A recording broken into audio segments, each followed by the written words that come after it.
Salam sejahtera bagi kita sekalian. Assalamualaikum warahmatullahi wabarakatuh.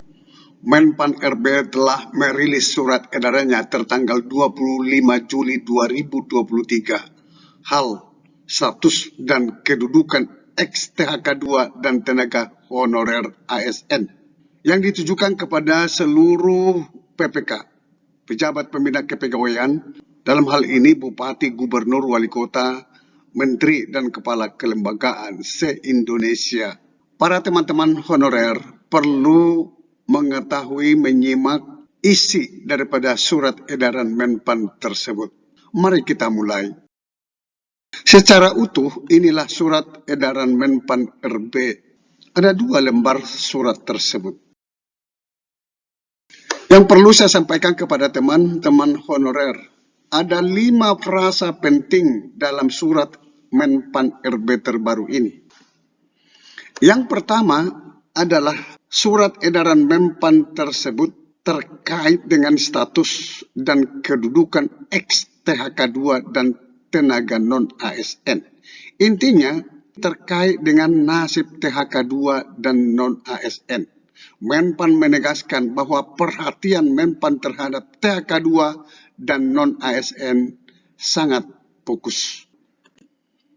Yang kedua, honorer dapat diangkat menjadi P3K. Hal itu bisa kita lihat di paragraf pertama surat dari Menpan tersebut. Berdasarkan peraturan pemerintah nomor 49 tahun 2018 tentang manajemen P3K, bahwa pegawai non-PNS dalam jangka waktu paling lama 5 tahun, sebagaimana dimaksud pada ayat 1, dapat diangkat menjadi P3K. Berarti honorer dapat diangkat menjadi P3K. Kita bisa melihat di pasal 99 PP 49 tahun 2018 tersebut.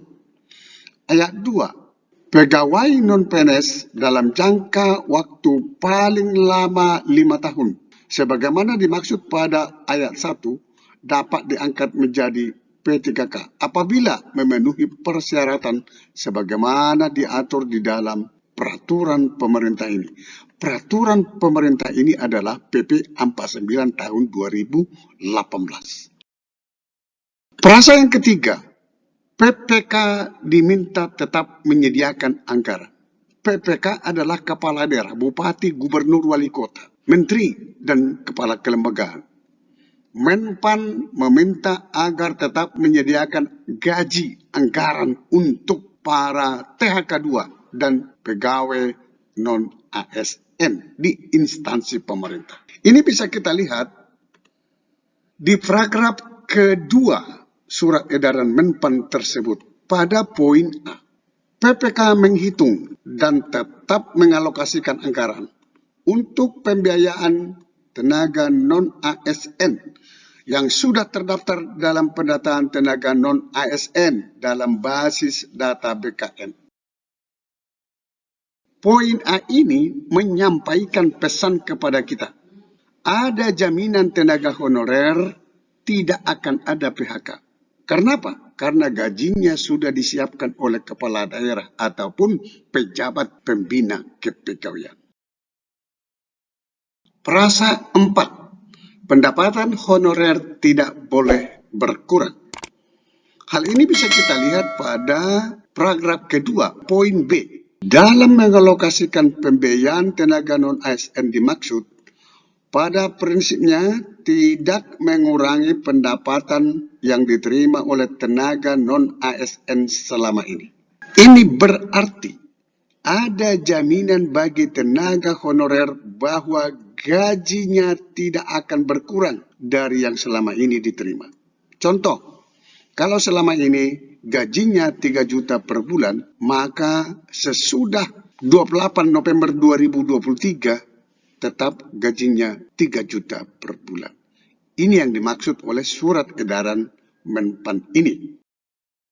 Frasa yang kelima, dilarang mengangkat honorer. Ini kita bisa lihat di poin C.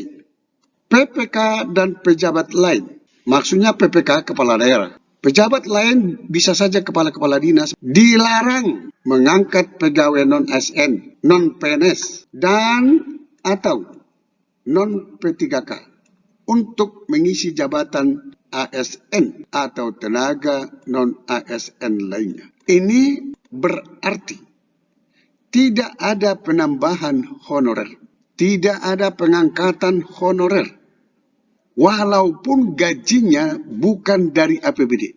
Ini banyak terjadi di sekolahan-sekolahan. Kepala sekolah mengangkat guru honorer, operator, penjaga sekolah, dan lain-lain. Sejak surat ini tidak boleh lagi mengangkat tenaga honorer. Sampai ketemu pada video berikutnya di channel ini. Jangan lupa dukung terus channel ini dengan cara klik subscribe, like, dan loncengnya. Semoga bermanfaat. Wassalamualaikum warahmatullahi wabarakatuh. Shalom.